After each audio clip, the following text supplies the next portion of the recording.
And I just realized I actually don't have game audio turned on, do I? Let me fix that. Help me! That should help! Apparently I can't speak as the Shroud to Shrawn. S9 Yes. recall code Cirrus. I will kill you for taking my son from me! But disappointing. The child's responses were not at all what I anticipated. You made a robot version of my You son. understand. We're only just now beginning to explore the effects of extreme emotional stimuli. Please try and keep an open mind. I recognize that you are emotional, and that your journey here has been fraught with challenges. Give me Next one time. reason not to put one between your eyes. I am Father. Welcome to the Institute. Now, I'm pausing here for a moment because I just realized I still have Sturgis' ID up.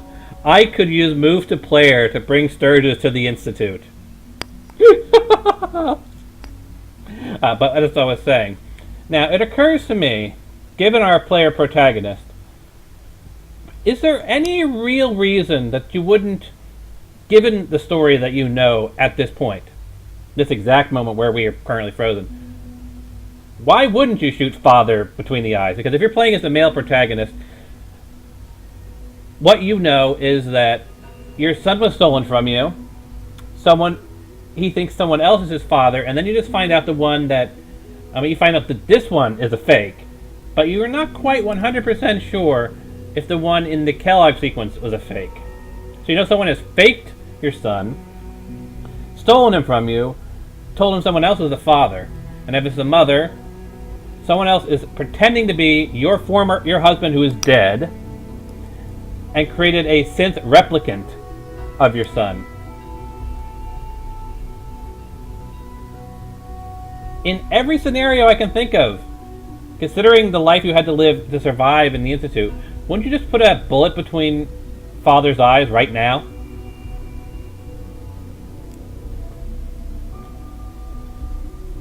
I could kill you. Right here. Right now. Yes. Yes, you could. And I would be powerless to stop you.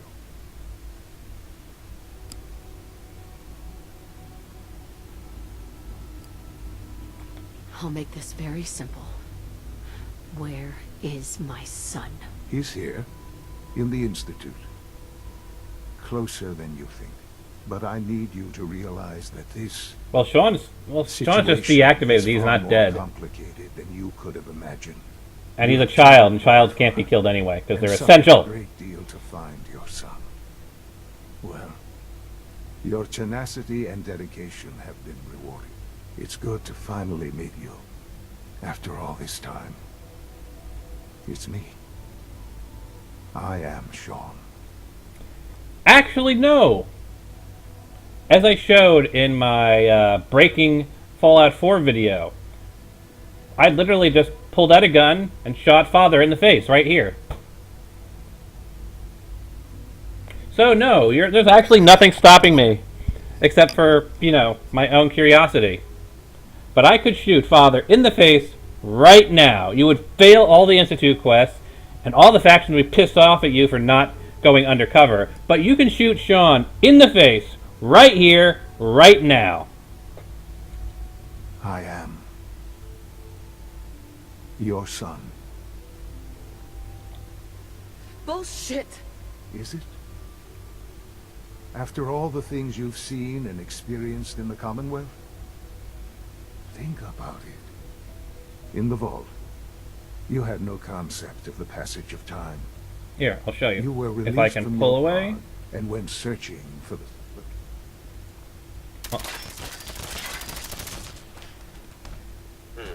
Contact detected? Possibly. Yep. See? Told you. He can even loot his lab coat. You cannot escape detection for long. Of course, now the entire Institute is on your back, but yeah, you can I am equipped. totally kill Sean. There is nothing stopping you. You can terminate the conversation and just shoot him in the face. It's good to finally meet you. After all this time. It's me. I am Sean. I am your son. Bullshit! Is it? After all the things you've seen and experienced in the Commonwealth? Think about it. In the vault, you had no concept of the passage of time. You were released from your pod and went searching for the sun you'd lost. But then you learned that your son was no longer an infant, but a 10-year-old boy. You believed that 10 years had passed. Is it really so hard to accept that it was not 10, but 60 years? That is the reality. And here I am, raised by the Institute. Yeah, but if you don't want to believe the truth, if you believe that you've been lied to and this is all faked, you can totally kill Sean, totally end the Institute plot line. And I actually did on my Breaking Fallout videos series, I showed what happened. You still do the stuff with the Brotherhood of Steel. You just kind of shortcut right to the end game, basically. Because I hope you're not too overwhelmed. Because while Sean may be dead, the Institute's still active, and you still have to take down the Institute. So, I mean, if you really, really don't believe it, you could just shoot him in the face, make an enemy of the Institute, and then declare war on the Institute. I love that.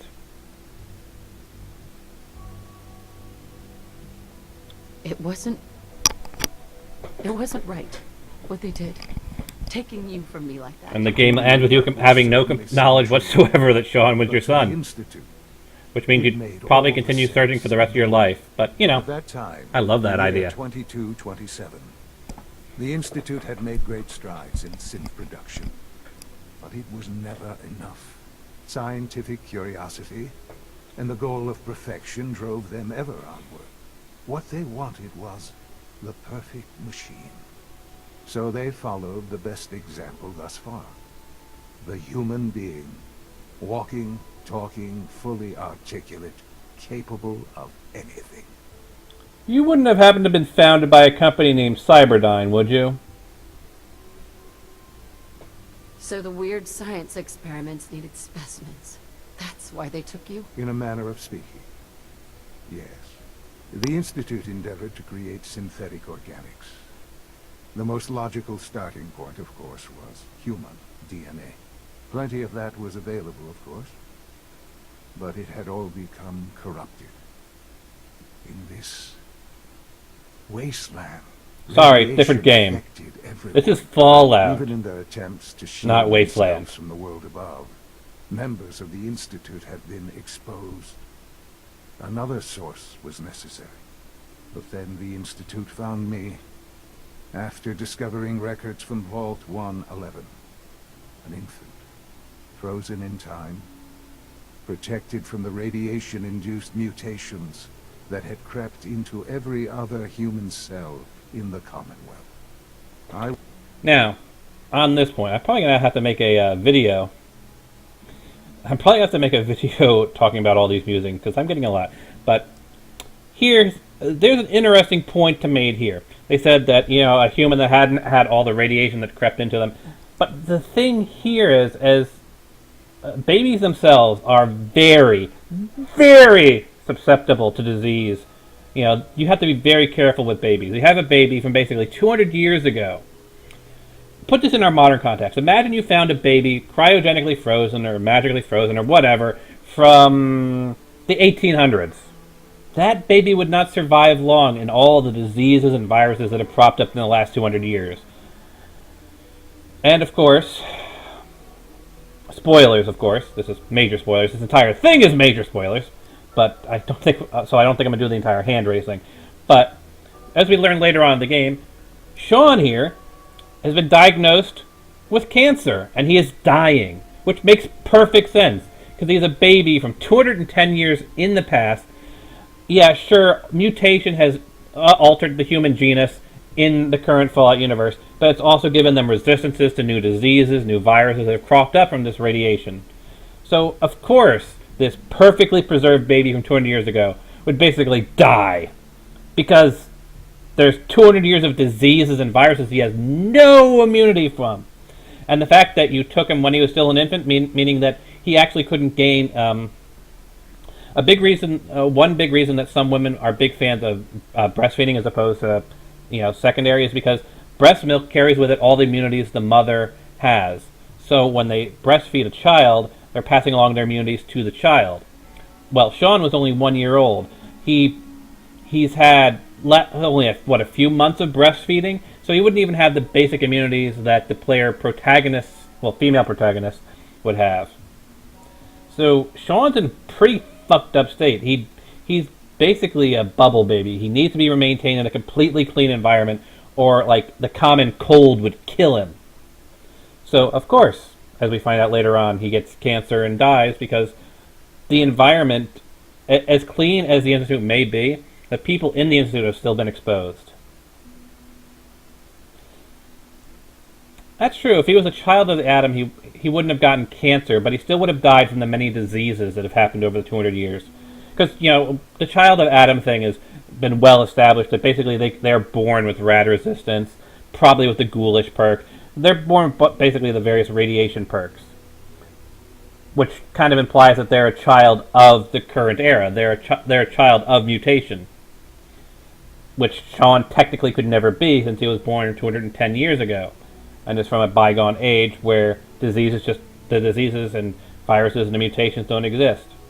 Basically, Sean never had a chance of ever having a full life. Now, granted, he did have a full life because he's in basically a sealed environment, but even then, it's not a completely sealed environment because, there's still contact with the outside world, Zimmerman, all the coursers, and those would introduce viruses into the atmosphere that would infect him.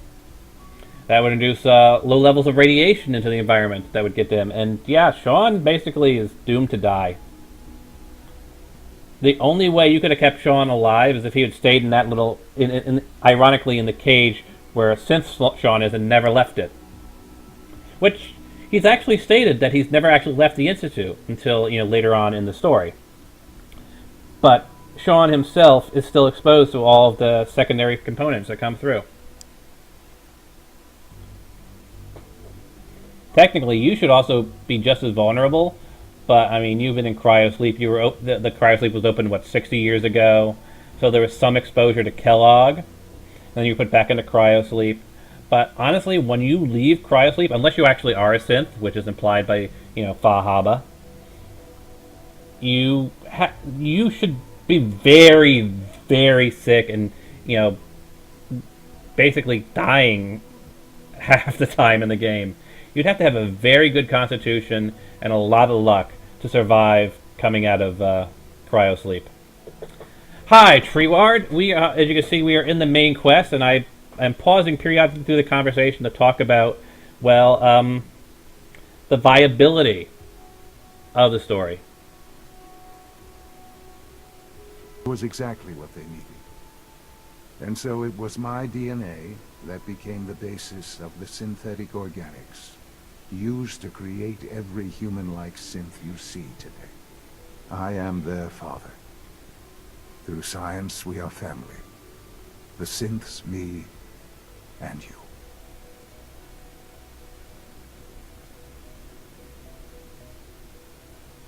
I don't believe you. There's no way any of this is true. I wish there was something to say. I know this isn't what you want. But it's the only truth I can offer you.